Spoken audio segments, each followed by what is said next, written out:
Did you see what they had in CNN en Español? They had a picture of Chavez with a sign that said, "Who killed him?" And they claim it was a mistake. They said it was a mistake. You know what? That is a threat. That is a threat to Chavez, and that is the role that the U.S. media plays. And we're here to tell them that they're not going to get away with it.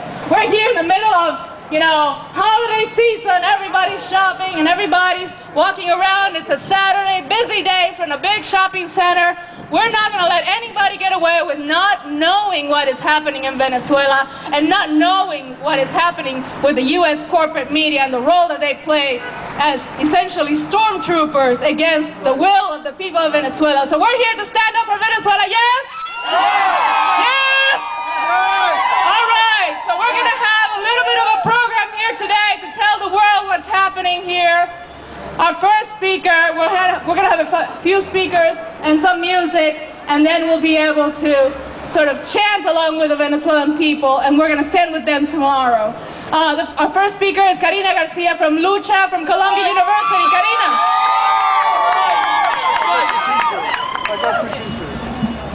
Thank you everybody for coming out today. Thank you for bearing the cold, for chanting, for keeping your energies up, for carrying the spirit, for showing your love and support for the people of Venezuela and their right to govern their country. Like I said, my name is Karina Garcia. I am the chair of Lucha at Columbia University, and we are a student group that is dedicated to political struggle and social justice here in New York City, here in this country, and all over the world. We have been following the Venezuelan process towards socialism very closely, and we are not the least bit surprised with the rampant demonization of Chavez, or the lies and the propaganda that have been whipped up against him by the Bush administration and the U.S. corporate media. Right. For decades, the U.S. government has declared Latin America its backyard. In 1823, President Monroe was the first to declare the entire Western Hemisphere as the stomping ground of the United States. Well, I'm happy to say that this is no longer the case. Venezuela is no longer anybody's backyard. The people of Venezuela are taking over their land. That's right. The people of Venezuela are taking over their land and their natural resources. They are taking over their banks, and they are defending their right to govern their nation. They have decided that neither the U.S. nor anybody else is going to tell them what to do in their country.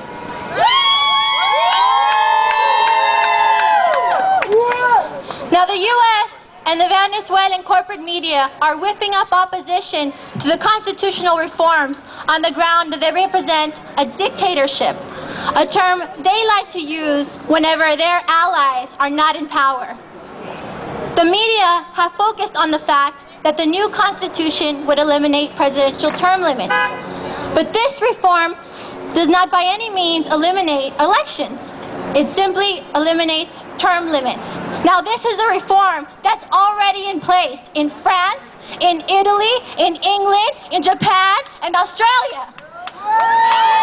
That's right. But the U.S. government and the corporate media hail these U.S. allies as shining examples of democracy. But when the same reforms are implemented in Venezuela, they are demonized as a step towards dictatorship.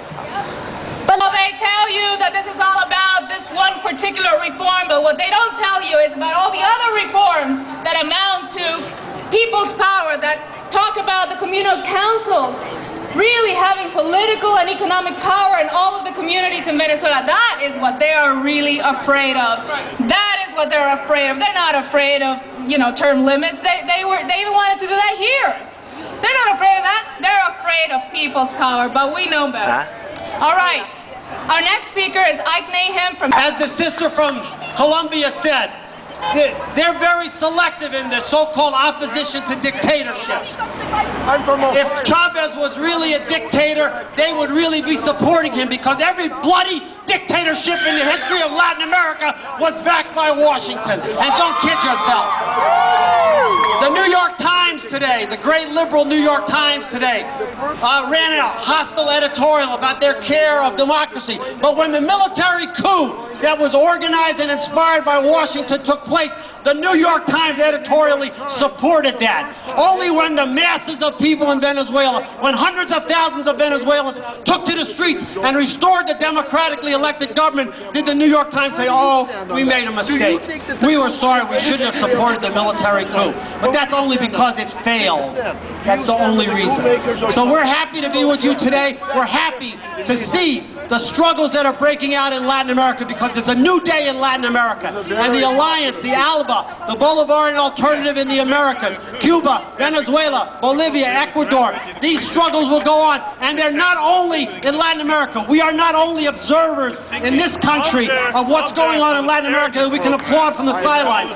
The struggles that are breaking out in this country as the economic crisis continues, as the financial collapse, the so-called credit crunch continues, that in this country, the allies, there will be allies of working people fighting against police brutality, fighting for the rights of immigrant workers. In this country, that will be the same struggle that will be aligned with the fighting people of Latin America.